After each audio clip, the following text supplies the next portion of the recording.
Ahoj, vítejte u druhého dílu našeho podcastu Pod jižní tribunou.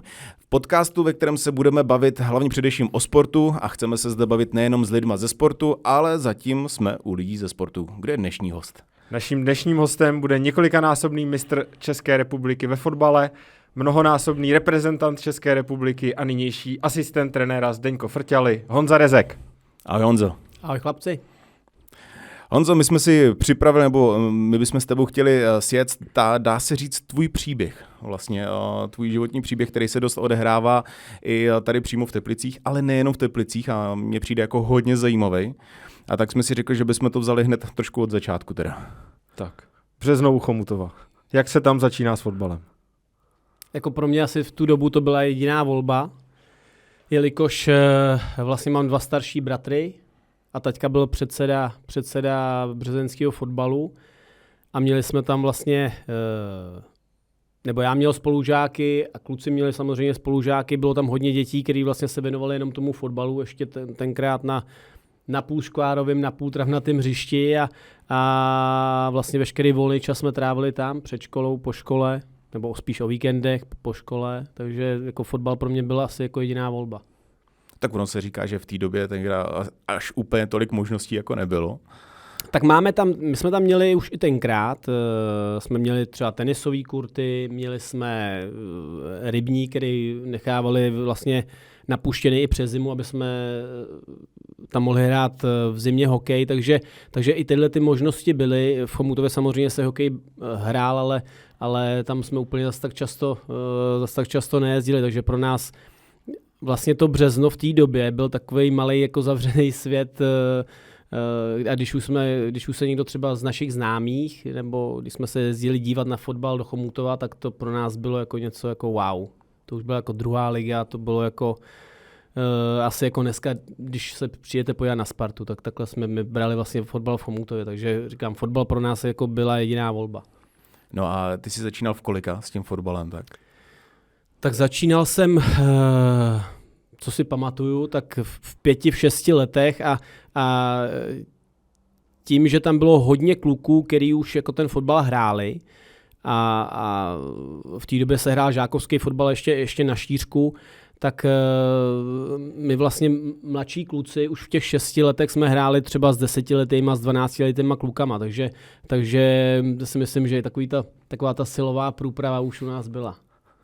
Tak to je dost nestandardní, ano, to je pravda. No a ty jsi začínal teda v tom Březnu, pak jsi šel nějak do Chomutova, nebo jak to tam vlastně bylo?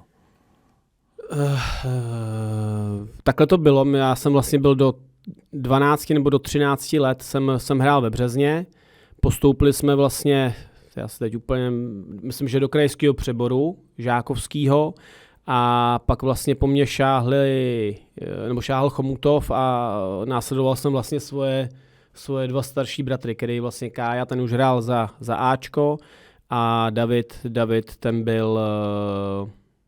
už byl v chomutovském dorostu. Takže já jsem vlastně šel do žáků a strávil jsem tam 2 roky v žácích a vlastně s koncem té žákovské kategorie pan Schubert s panem Křepelou si pro mě, nebo respektive pro mýho bráchu, pro Davida, si přijeli k nám domů a pak vlastně pan Schubert, já si to pamatuju jako dneska, jsme seděli v obýváku, já tam tak jako počumoval, že jo, protože se jednalo hlavně o mýho bráchu, který byl vysoký a urostlej a chtěl do dorostu vlastně té ročník jako Vachy a Peťa Boříšek, tady byli spolu v dorostu, nebo Jirka Schembauer.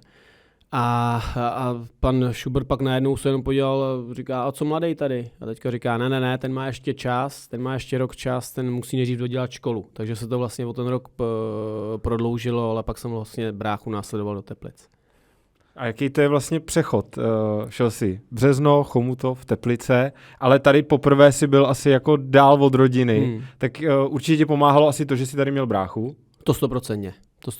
Tak už ten přechod do toho Chomutova, tím, jak jsme byli, nechci říct vesničani, ale řeknu to, byli jsme vlastně takový ty zavřený vesničani, který jsme byli fakt jako celý život jako na té vesnici. Do Chomutova jsme jezdili jednou za týden, jednou za 14 dní na nějaký velký nákup. Takže už z toho jako jsem byl vykulený, když tam přijdete mezi ty ostřílený městský kluky, já kluk z vesnice, že jo, zvyklý mezi svejma vlastně spolužákama a spoluhráčema, tak samozřejmě už to byl pro mě skok a tím, že jsem pak přišel sem, tak to bylo pro mě ještě zajímavý v tom, že vlastně já jsem sem přišel v 15, v 16 a vlastně starší dorost byl dřív AB, nebyla to 18, 19, byl starší dorost AB a oni zrovna odjížděli, myslím, že do Havlíčkova Brodu na soustředění. Trénoval to tenkrát pan Caplár s panem Mixou, tady ty dvě kategorie dohromady. A tím, že vlastně ještě tuším, že ten mladší dorost, do kterého já jsem měl jít, ještě nezačal tu přípravu, tak já jsem odjel s nima. Takže já už v těch 16 jsem odjel vlastně s Vachym, s bráchou, s Peťou Voříškem a s dalšíma klukama vlastně na soustředění a v tu dobu vlastně Račuk, který dneska vede příbramský, propoštovský fotbal a třeba Míša Obertlík, tak ty se mě ujmuli a si myslím, že ty mě zasvětili celkem dobře do toho městského života. Ty byly ořachlý pěkně a já vyukaný kluk z vesnice, takže pan Caplár, já řádím, Cerman, tak ten nám dal pěkně za uši, takže to pro mě byla jakoby taková fakt jako skvělá škola. To mě zrovna zajímalo, jak jsi říkal, jo? Vesnice, najednou Chomutov, to už bylo nějaký město. Teplice jsou asi možná menší než Chomutov, to si nejsem úplně jistý, ale bylo to prostě už nějaký fotbalový jakoby město, dá se říct. To znamená, ale by říkal si v 15, to znamená, ty si nějak zrovna končil základku, přecházel si pak na střední sem, nebo jak to bylo? Já vlastně chodil ještě do 9. A pak vlastně s tím díky fotbalu jsem vlastně chodil dřív to byl ještě Glav Union, pak Glaverbel, dneska to je GC, takže jsem prošel vlastně tím, čím procházejí vlastně teď ty mladí kluci, kteří si tu školu vyberou, tak chtěl jsem říct, šel jsem v jejich stopách, ale oni vlastně jdou v těch našich stopách. A šel si rovnou na Inter teda? A šel jsem rovnou na Inter. To mě zajímalo právě, jako ono Chomutov není zas tak daleko, no, je to jako autem, je to hodina, ale auto si asi jako neměl, takže by si stejně musel jezdit jako vlakem nebo autobusem, což by bylo ještě delší. Takže Inter jezdili jsme vlastně, já si myslím, že tohle se úplně nezměnilo, protože furt jezdí kluci z Varů, ze Sokolova, to bylo i z Ostrova, takže to bylo i dřív vlastně, my jsme vlastně ke klukům vlastně jenom přistoupili v Chomutově, pokračovali jsme, nabírali jsme další kluky v Mostě, a pokračovali jsme do Teplic. No. Šli jsme nahoru na Hvězdu, vlastně hned z nádraží jsme jeli na Hvězdu, starší kluci si tam dali jedno pivko, to už dneska můžu jako takhle říct a sebili jsme vlastně dolů na Inter, tohle byly takový ty klasický neděle. A docela by mě možná zajímalo, já mám pocit, když jsem byl já na Interu, že mi to dost jako pomohlo, že jsem se osamostatnil. A pomohlo to i tobě, máš ten pocit?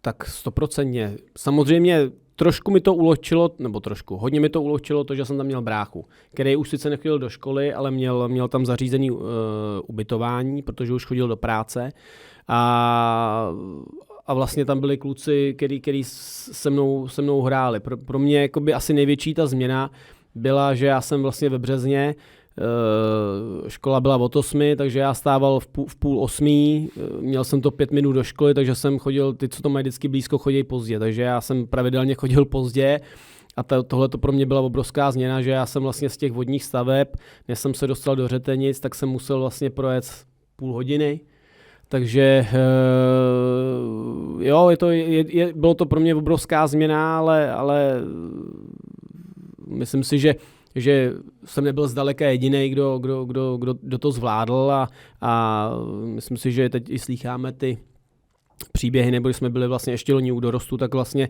si to oživuju, vlastně si to zpátky oživuju, čím ty kluci si vlastně procházejí a hrozně rád na to vzpomínám. A to mě právě zajímá, jak vy ty příběhy třeba z toho intru, protože vím, že zase na dorostu člověk na intru se osamostatní, ale zároveň se blíží ty příležitosti dělat fakt jako lumpárny. Dělali jste něco takového? Takhle můžu ti říct, že jsem vlastně jako nikdy nebyl nějaký, je to tím, že jsem byl z té vesnice, všichni se známe, tam jako za školu to neexistovalo, to já jsem se vlastně dozvěděl, nebo jsem zjistil, co znamená chození za školu. Jsem se vlastně dozvěděl, to nekecám, až tady v Teplicích. Jako, už jsem to třeba slýchával, já jsem si, že když jdeme za školu, takže teda jdeme fakt jako někam za školu, tam počkáme.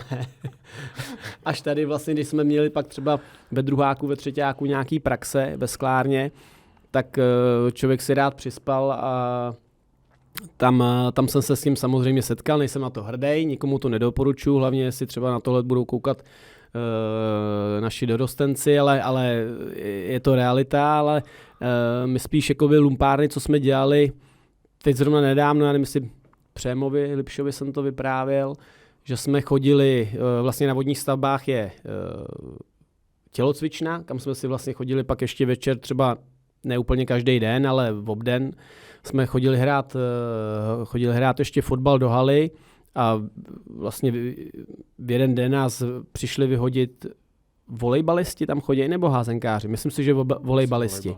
Tak nás tam odsaď vyhodili, tak my jsme šli vlastně tam dole je takový parkoviště pro zásobování a my jsme hráli takovou hru, že jo, vozeď.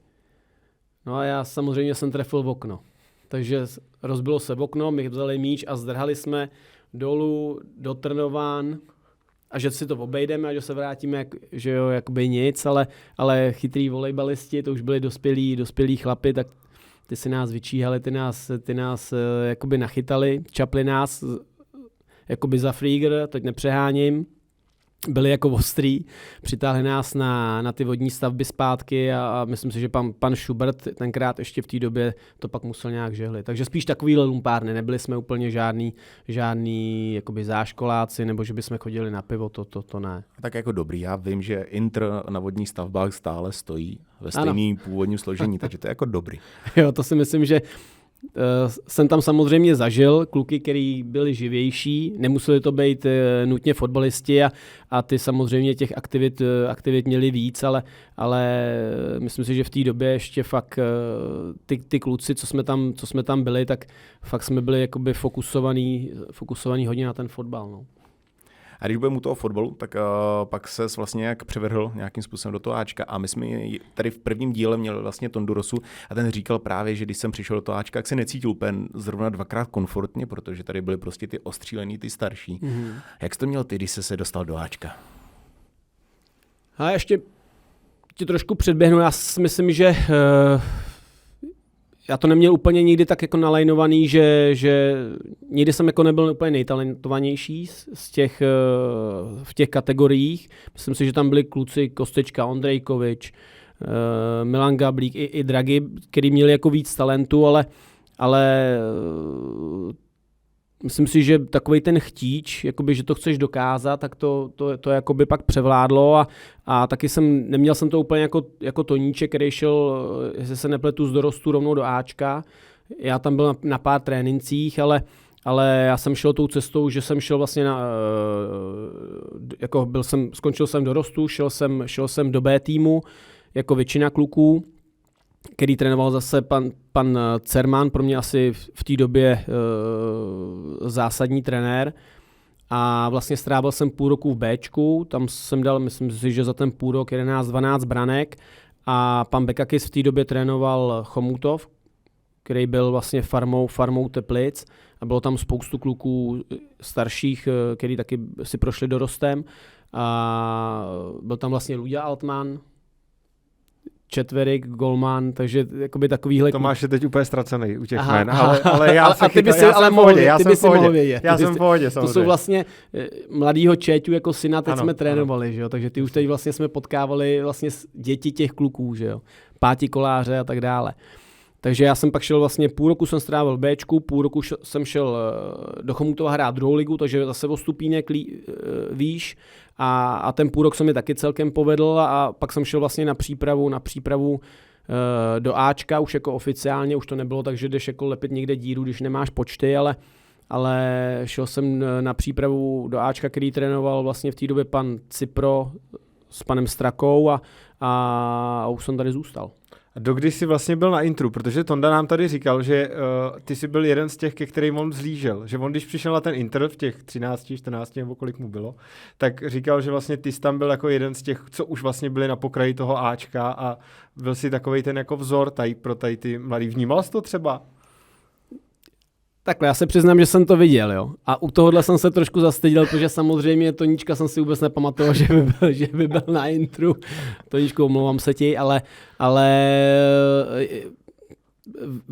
asi nevnímal, protože jakoby sice jsem byl vlastně od svýho příchodu, tak možná z těch 4 let jsem 3 roky byl kapitán v těch kategoriích, kde jsem byl, takže jsem cítil, že jsem jako asi jeden z lídrů, ale nikdy jsem to nebral, takže ty kluci úplně ke mně vzlížejí. Takhle si myslím, že jsem určitě jako nepřemýšlel, ale teď nevím úplně, co jsi se ptal s tím Tondou. A jestli jsi vnímal to, že k tobě vzhlíželi a vlastně dokdy jsi na tom intru byl, protože on to právě říkal, že jsi tam byl pro ně jako jeden ze vzorů, tak já nevím, do kolika let si vlastně tam strávil. No, nevnímal, teď on nevěděl, že tam byl. No, to je pravda. No nevnímal to, ano. Ale tak ten Tonda tam nebyl jedinej, že jo. Tam bylo lumpů dost, jako byl Tonda, ale k tomu se ještě třeba dostaneme. Ne, to si dělám legraci. Byl jsem tam normálně jakoby vlastně až do konce střední školy, když moje paní Miriam, vlastně, která pochází z Teplic, která je moje spolužačka, tak tam mi říkala, že už poslední rok jsem tam moc nebyl, že už si mě adoptovali k ním domů. Takže na tu otázku není úplně přesná odpověď. Takže je zázrak, že si tě vlastně Tonda pamatoval. Ano, to je pravda. To je pravda, no. A jak to bylo s tím návratem do Teplic? Protože ty jsi mi říkal vlastně, že tady jste se pak nějak dali dohromady nějak s Pavlem Horvátem, že jste se tady nějak střetli bylo to tvoje druhé osudové seznámení po paní. Začali nějakou společnou jízdu, dá se říct trošku. Hele, 100%, jako k Horvimu mám jakoby obrovský respekt a furt si myslím, že jsem jako jeho dlužníkem. A myslím si, že on i stále zatím, že třeba jsem dostal nějakou šanci první, druhou, třetí na začátku té kariéry, protože já jsem vlastně přišel do té přípravy, jak jsme se bavili, ale byl tady Radek Divěcký, Pavel Verbíř, Luděk Zelenka, jako ta konkurence byla obrovská, Michal Kolmazník. Ale já jsem byl prostě v té době, si myslím, že jsem byl prostě odhodlaný to dokázat a vím, že samozřejmě ty začátky jednoduchý nebyly, protože jsem nehrál. Tu příležitost dostávali kluci, Verba, ty ostatní útočníci, ale myslím si, že začátek té sezóny nás úplně nezasáhl v nějaký nejlepší formě a pak, když jsme hráli vlastně Intertoto Cup s Bolognou, tak tam jsem vlastně jakoby úplně tak nějak poprvé naskočil, nebo z Rio Ave nebo s Bolognou. A pak vlastně už jsem naskočil, protože my jsme prohráli tam, myslím, 5-0 v Boloni. 1-5 nebo 5-0. No. A pak vlastně tu odvetu už trenéři šetřili vlastně drtivou většinu základní sestavy, tak jsme dostali příležitost, jakoby mladí kluci, ještě Martin Sigmund vlastně tady byl. Ariška, který si takhle vzpomenu, Draghi úplně nevím, myslím, že ten tady nebyl, tak jsme na sebe upozornili a pak vlastně v dalším následujícím kole proti Budějovicím vlastně jsem zažil svůj debut za A tým vlastně ve ligovém fotbale. Vlastně hned, jestli si nepletu, tak v první sezóně vítězství v Českém poháru, je to tak? Ano. To bylo 2002-2003. Tak jak vzpomínáš na tuhle výhru? Takhle, pohár do popelnice nikdo neschovával. Ale říkal jsi něco o ježdění na traktorku. Jo, musím říct, že to byla jako neskutečná jízda. Už když jsme viděli vlastně, kolik tam je lidí na tom Strahově a takový to mravenčení, když jsme přijeli na staďák, že jo, všude vidíš najednou žlutomodrý barvy, tak člověk je z toho dojatý samozřejmě, ale pak to vítězství jsme si, myslím, užili velmi dobře. Myslím si, že to byla takový dvoudenní, třídenní maratonek, ale já samozřejmě jako mladý jsem nebyl ještě úplně z toho jako to moc jako chápat, protože nehledě na to, že my jsme hráli pak, nevím, jestli to bylo úplně poslední kolo sezony v Blšanech, kde jsme teda vyhráli 1-0, tak jsme se asi, myslím, dobře připravili na to. Takže uměli jste líp unášet oslavy než vaši následovníci v roce 2009. Ale já si myslím, že jo. Já si myslím, že už v té době ty kluci samozřejmě měli rádi pivo, měli rádi oslavy, ale taky věděli, že když se přijde na hřiště nebo na stadion, tak prostě věděli, co mají dělat. V tomhle to bylo jako jiný, v tomhle to bylo fakt jako, i pro mě to byla velká škola. A i když jsme se vlastně pak vrátili, se narážel na ten traktor, vlastně po tom zápase jsme přijeli sem na stadion, tady už čekali fanoušci, My jsme je pustili do stadionu, myslím si, že jsme rozdali snad, já se vůbec divím, že ten zápas v těch Blšanech jsme odehráli, protože tady, co jsme těm lidem všechno dali, myslím si, že i kompresor.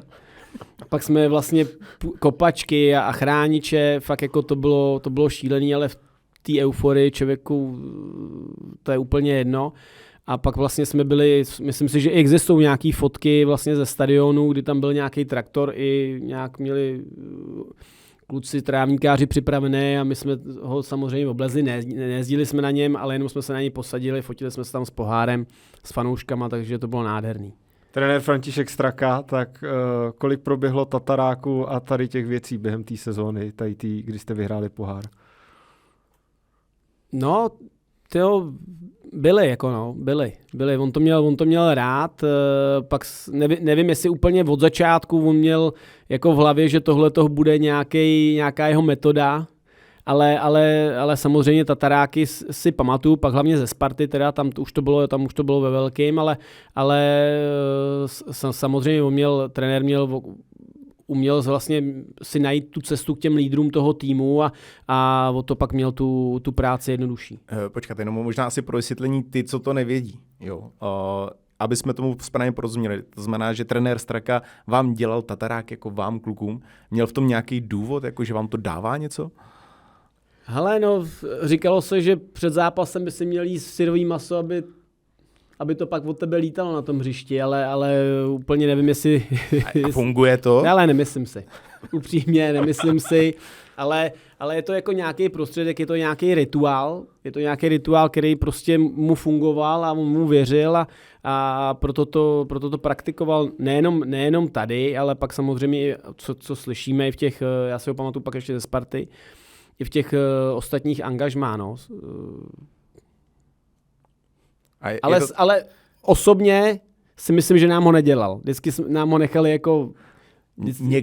Někde udělat, tak. Jo, a nebylo by to tak, že by to bylo před zápasem. Vždycky to bylo buď den před zápasem, třeba na hotelu, kdy jsme byli na soustředění před zápasem, dřív se ještě hodně jezdilo, dá se říct pravidelně. A pak to bylo třeba na týmový večeři po zápase. Tak teď mi to dává smysl, protože jak jsi říkal, aby to tam lítalo, tak ono by to taky možná pak asi lítalo, ne? Kdyby to bylo před zápasem. A ono kolikrát možná i lítalo. si rozumíme.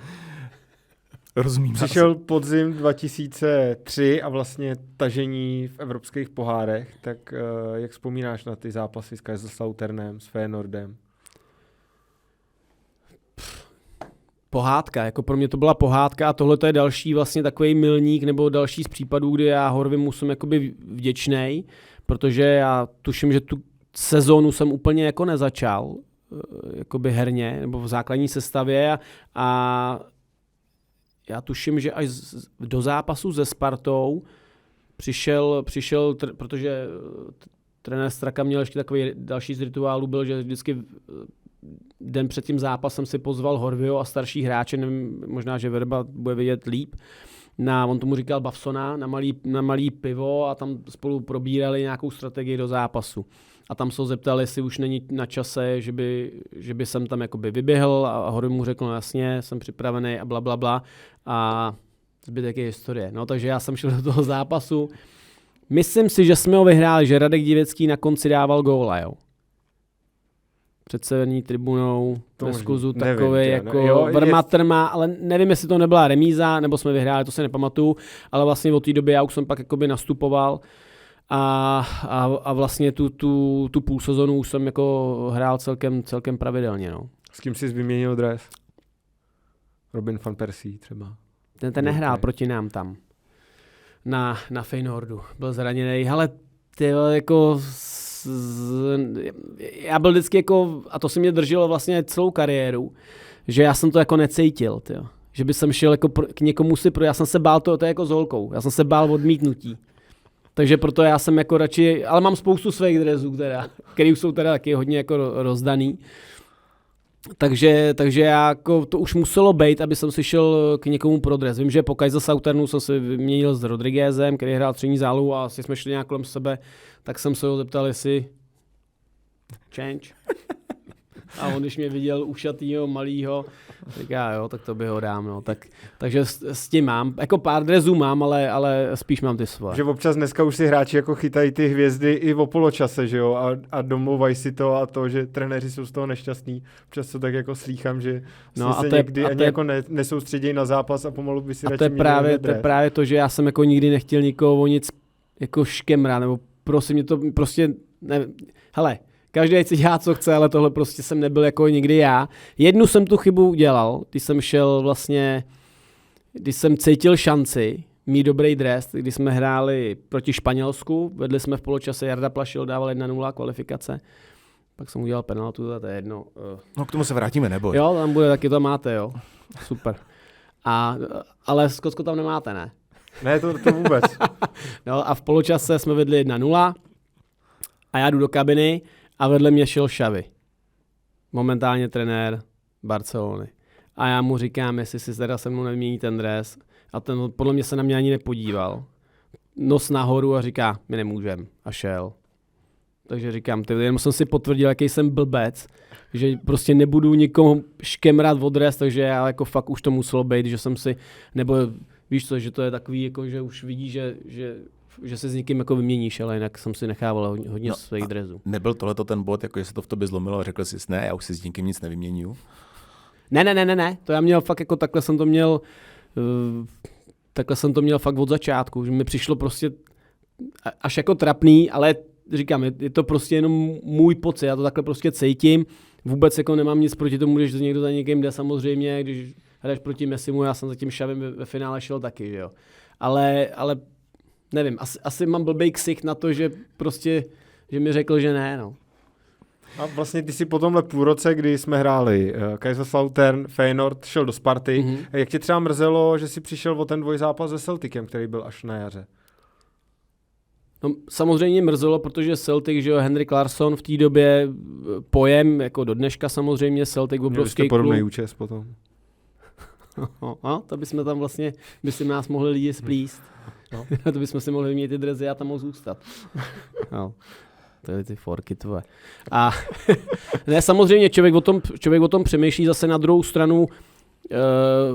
V té době moje kariéra měla nějakou jakoby vzrůstající tendenci a já jsem v ní zase chtěl postoupit na další schůdek a viděl jsem před sebou ty kariéry Rosickýho, Milana Baroše a viděl si, že oni taky rozsažují odchovanec Sparty, Dortmund a to. Já jsem prostě Spartu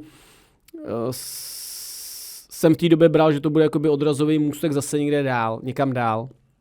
A hrozně jsem toužil vlastně, já jsem v té době měl i, vím, že se tam ochomejtal Mönchengladbach, Sporting Lisabon a pak ještě i Feyenoord, ale nebylo jakoby to úplně konkrétní a Sparta ta byla jako rychlá s panem Peltou a s panem Košťálem a vlastně jsem uskutečnil svůj jako snový přestup do Sparty. No. Na to jsem se chtěl zeptat, protože my se třeba v rámci magazínu, který tady děláme pro klub, ptáme, co je ten jejich sen, co by chtěli kam by se chtěli dostat v tom fotbale. Většinou to bývá právě dostat se do té první ligy, klidně právě za klub FK Teplice, nebo se dostat třeba i do toho zahraničí.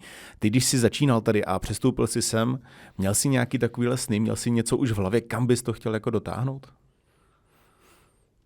To je těžká otázka, protože to už jako pár let to je. Jo. Já vím, že jsem jakoby v těch 18-19, do té doby jsem ještě jakoby úplně nebyl přesvědčený, nebo jsem o tom ani jako nepřemýšlel, že jednou tady budu hrát ligu. Samozřejmě vidíš jako stadion vyukanej, že jo, chceš si na něm zahrát, ale jako furt to je jako ještě relativně daleko, ale pak v těch 18-19 už jsem věděl, že to chci. Samozřejmě jsem měl horší období, lepší období, ale ta cesta přes to Bčko a Chomutov úplně jako nebyla jako záruka toho, že to člověk že toho dosáhne, ale už v tom mezi těma dospělejma už vlastně jenom tím svým jakoby úsilím v tom zápase, že já nevím, že nevypustí žádnej míč, že člověk prostě na sebe chce nějak upozornit a mně se to povedlo, jako tady tím, že jsem byl poctivý a že jsem na tom hřišti dřel a že jsem se prakticky 90 minut nezastavil a to si myslím, že byl jakoby asi hlavní faktor pro to, proč jsem si tu ligu tady mohl jakoby zahrát a ve finále pak jsem v tom pokračoval, protože jsem věděl, že mi to...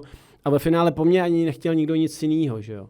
Protože od fotbalu tady byli Verbířové, Horvátové, Míša Doležal a tady ty kluci a on mě se chtělo, abych přesně nevypustil žádný míč, abych se srážel, abych chodil do soubojů, abych si nechal nakopat, ale abych ty obránce i nakopal a takhle jsem to bral, jako, když vidím, kolik jakoby mi dneska, nemyslím jenom tady v Teplicích, ale ta trenérská populace, jak se zvedla, ty trenéři, protože jsem nedávno že skončil profi licenci, ale jak ty licence jsou uvedený a co je všechno učej a jak my těm klukům se dneska věnujeme, tak to dřív prostě jako nebylo. No. Mi se jednalo jakoby o ten sen, protože ty si říkal, byl jsem tamhle prostě na vesnici, pak jako Chomutov, tam jsme jezdili jenom pro nákupy, už to bylo velké město. Pak se dostal do Teplic, do nějakého města, kde už se opravdu hrál nějaký fotbal a teď už se dostal do Sparty, což spousta lidí bere vlastně v České republice jako vrchol, co se dá vlastně zažít tady u nás v Čechách. Tak jestli jsi vstoupil právě na stadion, potom na Spartě, koukl ses a řekl si, jo, dokázal jsem to. Měl jsi něco takového, nebo jsi řekl, to je ještě málo? Tady jsem přišel na ten stadiák a viděl jsem to tam a viděl jsem, jak to v tom klubu funguje, tak jsem si neřekl určitě, jo, dokázal jsem to, řekl jsem si, tak to nebude prdel. Protože jako to, jakoby, kluci, když jako vám nelžu, tak samozřejmě Březno, vesnice, jasný, máš kabiny, v pohodě, tak to prostě je. Chomutov zase o trošku lepší, ale není to ještě úplně, přijdeš sem do Teplic, řekneš si, ty krávo, wow, v té době se tady zrovna vlastně to rekonstruovalo celý, že jo, takže železní sedačky, ty útroby, rehabilitační linka, kabiny vlastně nový i pro tu mládež. Říkáš si, to je bomba. A ty přijdeš do té Sparty a máš připravených 5 párů kopaček, 5 párů jako vycházkových bod a to se bavíme jenom o tomhle. Přijdou za tebou lidi, se něco nepotřebuješ s ubytováním. Fakt jakoby v té Spartě, už v té době, to vůbec nechci vědět, co se tam děje jako dneska, jo. Ale už v té době prostě tam to bylo udělané tak, aby ty kluci, aby ty fotbalisti se starali fakt jenom o fotbal, aby tu hlavu měli fakt jako namířenou jenom na ten fotbal. A samozřejmě jako obrovský tlak a jako pro mě to bylo jako velký ne vysvobození, ale takový probuzení do reality, no. Jak to ve velkém klubu má vypadat a co se po tobě chce. A jak tam byl vlastně dlouho, protože ty jsi pak odjel na nějaký ty hostování, že jo? Myslím si, že jsem tam byl. Šel jsem tam za pana Kotrby.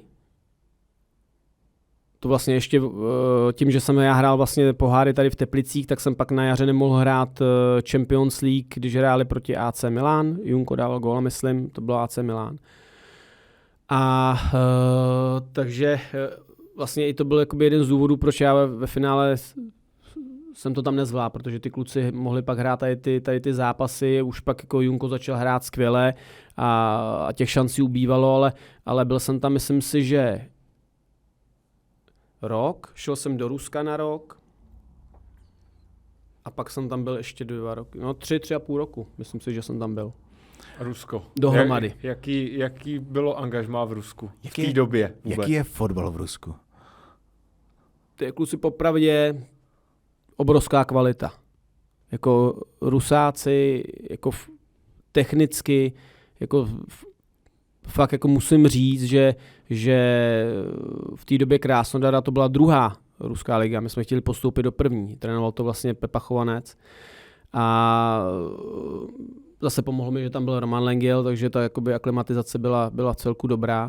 Ale jakoby fotbalově obrovská kvalita. Ty kluci uměli s míčem všechno. Jediný, co jim chybělo, byla ta pracovitost. Byla ta pracovitost a trošku když to řeknu, taktiky, protože tam fakt, kdo měl míč, tak jakoby moc spoluhráče nehledal, řešili to jakoby hodně individuálně, ale co se týče jako fotbalové kvality, tak to bylo jako na vysoké úrovni. A to bylo hostování, jestli se nepletu, a proč se to třeba nezměnilo na trvalý přestup, nebo jak se to protože my jsme vlastně skončili 2., to tam byly takový ty problémy, tam myslím, že v Těreku byly nějaký ty teroristi a my jsme tam pak odmítli jet na zápas A oni nám slíbili, že na stadionu budou tanky a že nám se určitě nic nestane, tak tohle, když slyšel Pepa Chovanec, tak ten říká, no tak to vůbec ani nezkoušejte, takže tímhle jsme vlastně prohráli kontumačně a myslím si, že ten Těrek v té době právě byl jakoby kolem nás a i díky tomuhle jakoby on pak postoupil do té první ligy a pak vlastně tam přišel, když skončil pan Chovanec, tak přišel trenér Jakovenko, který si přivedl, ty bláho, třeba 15 hráčů. To bylo vlastně hráč ze zlaté éry pana Lobanovského z Dynama Kyjev. Ale to byl pes. To bylo jako tréninky, to bylo neuvěřitelný. A vlastně ten už mě pak jakoby odpálil, když to takhle řeknu, a měl tam svoje lidi, takže já vlastně po tom roce jsem se vrátil do Plzně. I když to původně nebyl jeden z mých záměrů, ale v podstatě jsem šel do Plzně. To bylo první hostování v Plzni, pak bylo ještě hostování v Bohemce. Ne, to byly přestupy všechno. I do toho Ruska jsem vlastně jako přestoupil. Jo. Ale tím, že já pak už ten druhý půl rok jsem jako nehrál, tak jsem byl, vůbec nevím, jestli za mě něco platili. A v té době vlastně šel do Plzně trénovat Míša Bílek s Frťou jako asistentem a po dlouhým vlastně přemlouvání, protože já jsem bral vlastně Plzeň tak, že já jsem chtěl se vrátit do Teplic. Ale Teplice v té době jakoby úplně jakoby zájem neměli a já bral Plzeň takže že to je vlastně tým, který furt putuje mezi první a druhou ligou a říkám, co tam budu dělat. No, ale nakonec to dopadlo a bylo to asi jako jedno z nejlepších rozhodnutí, jako jedno z nejlepších rozhodnutí v mý kariéře, no, protože jsem potkal skvělý lidi, skvělý trenéry a vlastně i to, že jsem tam vlastně šel, tak mi pomohlo zpátky do Sparty a dál. A k tomu se asi teda ještě dostaneme, protože vidím, že vy jste připraveni celkem dobře. No, protože víme, že to tam bylo, že Plzeň, byla tam nějakou dobu Bohemka dokonce. Ne, takhle, tak já to budu po pořadě. Takže z Ruska, z toho Krasnodaru jsem šel do Plzně, kde vlastně jsem zažil asi nejhroznější přípravu pod trenérem Bílkem a pod Zdendou, kde to byly fakt galeje, ale byly potřební k tomu, že my jsme jakoby tu ligu rozjeli skvěle a myslím si, že v té době Sparta nezačala úplně dobře a tuším, že to byl trenér Griga, který skončil ve Spartě a Sparta šáhla po Míšovi, Bílkovi s Frťou. Takže ty vlastně po nějakých 2 měsících v Plzni se přesunuli do Sparty. A vlastně já jsem začal tu ligu v Plzni a bylo třeba 4., 5. kolo, jestli se nepletu, a já měl 3 góly, 2 asistence, celkem jako se nám dařilo i jakoby herně a trenér Bílek mi zavolal po týdnu, co byl na Spartě, jestli by jsem nechtěl jít do Sparty. Tak jsem řekl, že bych chtěl jít do Sparty a vlastně pak přišel zase Horvy, se vrátil z Japonska, vyhráli jsme double a pak vlastně po nějakém čase, už si úplně nepamatuju, jak to bylo dlouho, ale vlastně zase za mnou přišel trenér Bílek a říká mi, hele, budeme mít tady nějaký posily, může se stát, že budeš hrát, ale může se stát, že budeš na lavici, ale může se stát, že budeš na tribuně. A z toho já jsem si vydedukoval, protože jsem chytrý kluk, že toho moc neodehraju. Tak říkám, dobrý, tak já jdu na hostování někam. Takže jsem hledal klub a Bohemka, a já v té době vlastně už žil v Praze, takže Bohemka, ještě vlastně Lukáš Přibyl mě přemlouval a myslím si, že to bylo další z těch skvělých rozhodnutí, protože zase skvělí lidi, klasický český jako klub, který z nějaký části vlastní lidi nebo fanoušci a opravdu jako ty lidi, jaký srdce tomu dávají tomu klubu a tu podporu, to je jako něco nádherného. No ale pak tam zase se vrátil do té Plzně, že? Ano, tady jsem byl na hostování, v Bohemce jsem byl na hostování ze Sparty, tam jsem dělal půl rok a spadli jsme, protože my jsme zachraňovali ligu, to se nám nepodařilo a mě vlastně končilo hostování a já jsem se vracel zpátky do Sparty, kde už trénoval trenér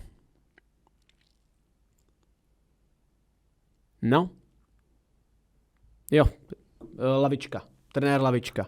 A už tam měli, že jo, tam už byl Bonnie Wilfried a tady ty kluci, že zase úplně jako nový tým. A tam už jsem věděl, že ještě jsem se vrátil zraněnej a věděl jsem, že v té Spartě jako nejspíš nezůstanu. Takže už jsem zase řešil s agentem, jako co dál A vlastně v té době vlastně to, myslím si, že kluci přišli 2 kola nebo 3 kola před koncem, přišli o titul, kdy Řepa trefil to Aleše Bestu do obličeje míčem a vlastně ten zápas s Brnem prohráli a pak vlastně, ale vyhráli pohár, ale Míša Bílek vlastně stejně skončil a už ze Sparty přicházeli do Plzně Horvy, Milan Petržela tuším, že taky, nebo jestli už tam chvilku nebyl, Limba.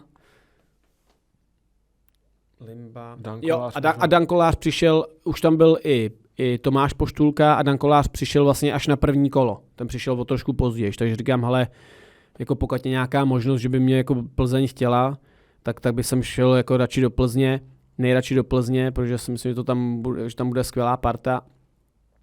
A vlastně to tak dopadlo. Vlastně tam byl čerstvě i Áda Šádek a vlastně to dopadlo a zase rozjel se další nádherný příběh. A hrál v tom roli teda nějakou Horvy zase v tom přestupu? Protože vy jste tam přišli plus minus úplně stejně, jestli jsem dobře koukal. Já myslím, jestli taky týden po Horvym, jestli jsem tam nepřišel. V té době tam byl vlastně ještě trenér Jarda Šilhavý s panem Kotelem jako s asistentem a jako roli v tom hráli, jako já musím říct, že od začátku té mý kariéry, když jsem vlastně přišel, teď se vrátím teda úplně na ten začátek, jestli to nevadí, když jsem přišel vlastně tady do Ačka, jeli jsme na soustředění do Františkových lázní, nebo Mariánských, teď to není úplně podstatný. A mě hrozně, už jsme jeli v autobuse, mě hrozně bavilo, já byl jak v té době jak ženská, možná trošku furt jsem, poslouchat, o čem se ty starý baví. Já chtěl vidět hrozně, protože slýchávali jsme v mládeži ty historky, co se třeba jako děje po zápasech, že jdou na pivo, jdou na pivo, my jsme nebyli nikdy na pivu. Víš, takovýhle ty historky, takže já to žral, já poslouchal a vlastně pak v těch, na tom soustředění, když kluci šli vlastně po večeři na pivko, tak jsme měli otevřený a myslím, že jsem spal s Peťou Hoříškem, tak úplně nechci kecat. A vlastně do toho našeho pokoje nakoukl Horvy a řekl, jestli nechci jít s nima. No tak samozřejmě, proč bych nešel? Tak jsem šel s nima a že jo, člověk tam mezi nima sedí, oni si povídají, baví se. Já tam seděl jak ucho, jak sedím tady a jenom jsem prostě hltal jim z pusy prostě každý slovo a jako pro mě to bylo neskutečný zážitky, no. A první nějaký vtípek, kterým tě nachytal Pavel Horváth? Že předpokládám, že za ty roky jich bylo jako nespočet. Jako to už... A jestli si pamatuješ ten první teda? Hele, no to si pamatuju, protože jsem seděl v autobuse před ním úplnou náhodou. Sedím před ním a v té době úplně nevím, jestli už byly telefony, ale možná, že jo. A sedím před ním, nevím, jestli a najednou mi zezadu přilít pohlavek. Takže já říkám, co to bylo? A on spál, že jo. Říkám, ty vole, to je šikana. A jedu dál, koukáme a třeba za 20 vteřin další. Ale to nebylo jako pohled, to byla mé rána, že jo. To bylo říkám, ty vole, to nemá šikana, co to dělá? Ale stejně normálně mě nenapadlo mu říct, jako, ty se posral, ne, ty vole, co děláš? Jako logicky, protože jsem byl jako mladěz, že jo, ale tohle bylo takový, kdy on se asi zkoušel, co si všechno může dovolit a pak samozřejmě to stupňoval, no, protože ne úplně v tom násilí, ale tím, že ti třeba, když neseš táz, tak ti, a to už jsem taky někde říkal, že ti stáhne prostě gatě a ty prostě tam musíš jenom stát. Počkat, to se musím zeptat. Pavel Horváth, jako on je jako známý v tom, že je jako tak jako vtipálek? Ano, velmi. Vítej ve fotbale, Tomáši. Ne, tak jako vtipáci jsou, mě spíš jako zajímalo, protože Pavla Horváta, já ho znal jenom vždycky z televize, babička ho strašně zbožňovala, ale znám ho jenom jako hráč, ale jaký byl doopravdy, jestli to bylo jako vtipálek, nebo jestli byl soustředěný a byl to ten lídr, který táhnul prostě ten klub. Lídr to byl, ale... Jako lídr byl soustředěný, si myslím taky. To je přesně jakoby, že to taky jako těch hráčů už je, on nebyl jako jediný samozřejmě v té době, ale těch hráčů už jakoby dneska moc není, kdy on třeba jeden zápas samozřejmě nezahrál úplně jako dobře, že se mu úplně nedařilo, ale on si to vůbec nepřipouštěl. Byl tak jako v té hlavě nastavený, že jak to říká teď ten Ronaldo, že já jsem nejlepší, ale měl prostě už měl za sebou, že jo, Portugalsko, měl za sebou Turecko, nároďák ve Slávii hrál, takže už to byl jako pan hráč. A já říkám, ty vole, to není možný, ten je z formy. Jako pro sebe jsem si říkal, že on prostě další zápasy, jako na něm to nezanechalo vůbec žádný jako šrámy, no. Bylo to jako osobnost a krom toho, co předváděl na hřišti, tak samozřejmě v kabině tam člověk slyšel jako jenom jeho. Ale jako to myslím doslova, to nepřeháním, to jako ten jel. A to bylo všude, ať to bylo tady v Teplicích, jakby ke všemu něco měl a mně to přišlo hrozně vtipný a možná dneska by si zase ze mě dělali prdel, možná, že v té době si taky ze mě dělali prdel, že jako já byl furt jako rozesmátý, já se řechtal, ty vole. No. A to prodlužuje život, to je dobrý. Ano, to já tady budu hodně dlouho. Jsme jako zmínili, nebo respektive ty už si tolikrát mluvil o úspěších v Plzni a tak dále, ale jakou roli potom hrál Pavel Horváth v tom, když se slavilo? Protože těch úspěchů v Plzni bylo hodně a předpokládám, že tam zrovna, ty si o té partě mluvil, tam to nebylo o tom, že byste slavili jenom, když se něco vyhrálo jako trofej, ale řekl bych, že tam to bylo po zápasech.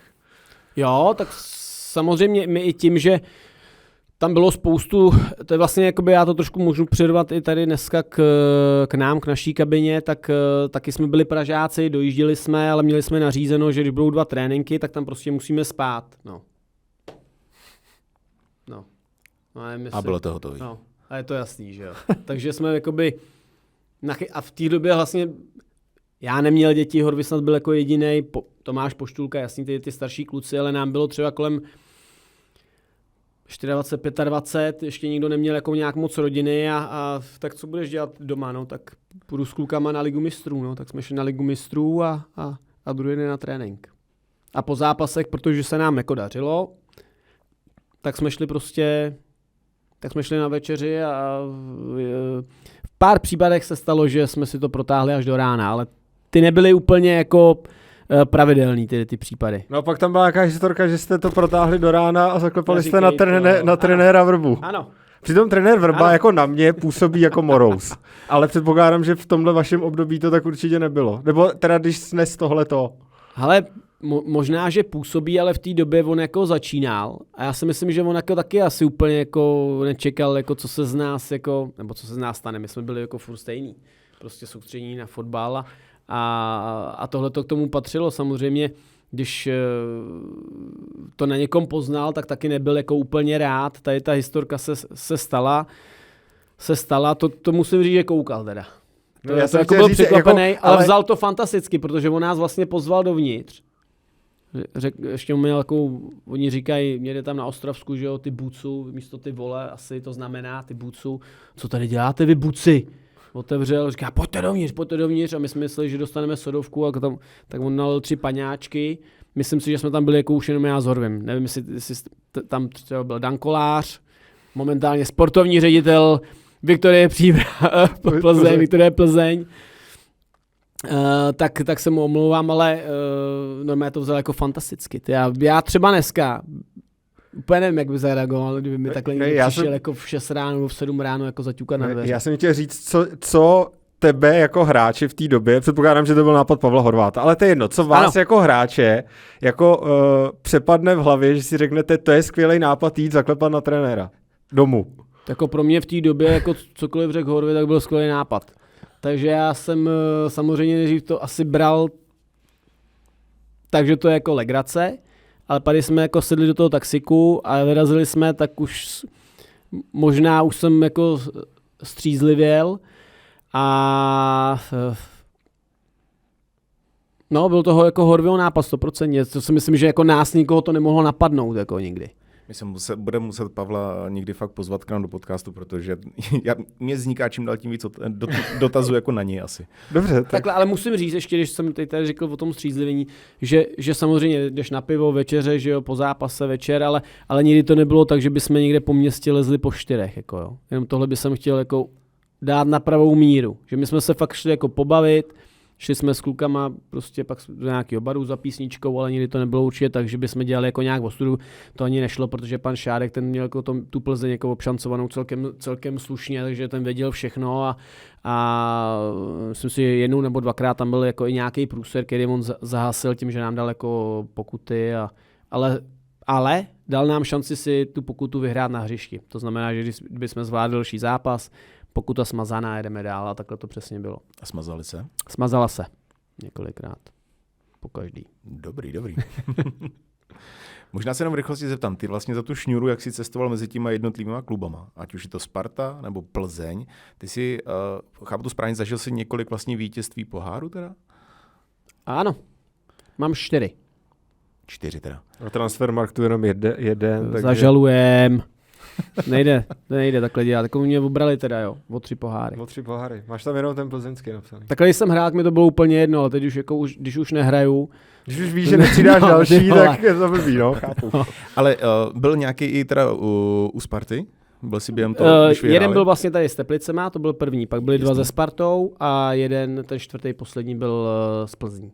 No a vnímáš ten rozdíl třeba, když to byla právě Sparta a Plzeň, kde ve Spartě si nebyl vždycky úplně tím hlavním hráčem, předpokládám, že v Plzni to bylo trošku už jinak. Vnímal jsi to nějak jinak? No samozřejmě vnímal, protože ve Spartě takhle. Dneska to vnímám jinak. V té době jsme prostě vyhráli pohár a to je potřeba jakoby oslavit a mít z toho radost, protože nevíš, samozřejmě ve Spartě je větší předpoklad, že těch trofí vyhraješ víc, ale v té Plzni to bylo jako neskutečný, protože tam se pobláznilo fakt celé město, ačkoliv v té době byla Plzeň ještě hokejová, tak vlastně už tam jakoby začalo chodit do kotle, jako ten kotel se zvětšoval, když pomalinku, jakoby už jsme tam hráli ty poslední kola, předtím, než jsme vyhráli ten titul, tak vlastně už tam byly za bránama ty provizorní tribuny a ty byly narvaný, takže to město se podařilo tak zblbnout, že my pak, když jsme to slavili, tak ty lidi to jenom slavili s náma, a to byl fakt jako, to byl úžasný zážitek. A jaká byla ta, nechci říct nejdivočejší, ale nejvelkolepější oslava, byl to třeba ten double ve Spartě? No, to musím říct, že ten byl pro mě speciální hlavně v tom, že vlastně my když jsme vyhráli double a zhruba za 5 dní jsme měli u nás ve Březně jakoby rodinnou sešlost, takže tam bylo třeba 50 tresků z celé republiky. A my jsme, já si to pamatuju tohleto úplně přesně, protože jsem zažíval strašný stavy, jo. A my jsme 3 dny slavili, ale 3 dny slavili jako. A já pak měl jet vlastně tady na tu oslavu, kde vlastně jakoby, a já jsem to měl udělaný tak, že jsem si půjčil normálně na Spartě ty poháry, přivezl jsem je ukázat do Března a tohleto si myslím, že to bylo jako pro mě osobně, nevím, jak to brali, jakoby, takhle všichni vypadali, že jsou nadšený. Takže tohleto hlavně pro mě byl ten zážitek, že i ty, jakoby ta moje rodina si můžeš, bratránci, bráchové, že si strejdové, že si nebo i nějaký strejda, kterýho jsem třeba viděl poprvé v životě, takže si můžou jako na tu trofej šáhnout ty bláho a tam jako jsem cítil jako neskutečnou hrdost. No. Takže to bylo něco jako když do Března přivezou Stanley Cup. Jako ano, hráči vždycky normálně můžou ano. Si to. A to ještě ti nebudu ani říkat, že vlastně to bylo v hospodě u rybníčku a vedle počím sněž. Já se směl, protože ty přivezeš poháry vlastně do nějaký vesnice, kde jsou zvyklí na to, že si kradou májku a ty tam přivezeš 2 cenný poháry nějakým způsobem. Co první jako napadne jako nějaký lidi, co jdou kolem a jdou do té svého hospody, řeknou, ale co to je? Nevezmeme mu to? Ne, ale takhle to úplně... Nebál se jako klub? My jsme se s nima vyfotili tam všichni, že jo, celá jako ta skvadra, celá ta rodina, ale Březno jako pořádá ještě teď už úplně, že jo, přes léto různý akce, má tam stage a koncerty a právě tam byly zase nějaký koncerty a to je vlastně na vedlejší louce. A starosta, když viděl, že tam mám ty poháry, tak jsme to přesunuli ještě na tu stage, takže jsme měli ještě takovouhle, jako fakt, jako to bylo něco neskutečného. No. Tohleto jako to mě hodně zasáhlo, ale co se týče těch jako oslav jako takovej, tak si myslím, že jako tu Plzeň přebít, jako to nebude už jako jednoduchý, no. Takže jakoby, když by si zhodnotil všechny, ať už i tady v Teplicích, tak ta nejzajímavější nebo pro tebe nejpříjemnější oslava byla ta plzeňská, taková, kterou jsi nejvíc užil. Hele jo, protože fakt my jsme vyjeli tím autobusem, myslím si, že to byl autobus, vyjeli jsme nás otevřenej, samozřejmě nás to přivezlo z toho staďáku na to náměstí, kde jsme jako na to koukali, náměstí narvaný lidma a jako ty lidi, jak nás všude vítali, samozřejmě moc se líp vítá, když vyhráváš, než když prohráváš, ale fakt jako to město tím bylo hrozně nasáklý a tuším, že vlastně i v té době se dali dohromady i plzeňský klub fotbalový a plzeňský klub jako hokejový, že vlastně oni začali nějak jakoby spolu víc komunikovat, že ty lidi, když byl jeden zápas ve 4, tak ten druhý museli dát fakt jako, že si šli jako na ruku a to město, to bylo fakt jako, to bylo úžasný, kluci. To bych přál každému. Tak jo, my se teď podíváme na to, na co jsi určitě strašně těšil. Podíváme se na tvé angažmá v reprezentaci. Doteďka to vypadá, že děláte interview s alkoholikem. Není tomu tak, já úplně jako alkoholu neholduju. Samozřejmě, když je příležitost, dám si rád pivko nebo víno. Já myslím, že se dostaneme i k tvé módní angažovanosti a, jak bych to řekl, recyklaci látek třeba. To tam taky proběhlo, ne, v reprezentaci. Byla to tvoje éra, nepletu se. Ano. Počkej, jaké recyklace? Já bych to vzal teda postupně, ale dobře. Pro tebe kluci. Když se slavilo... Můžu se na to napít. Napij se. Když se slavil postup na Euro, tak tady zde přítomný Jan Rezek se svými kolegy na letišti trhali obleky. V letadle. V letadle to bylo, dobře, promiň. Doufám, že aspoň svoje obleky teda. Já nevím, svoje obleky teda. Právě jste doposlouchali část podcastu Pod jižní tribunou, která je volně přístupná na podcastových platformách a sociálních sítích. Celý díl najdete vždy na herohero.co/Pod jižní tribunou.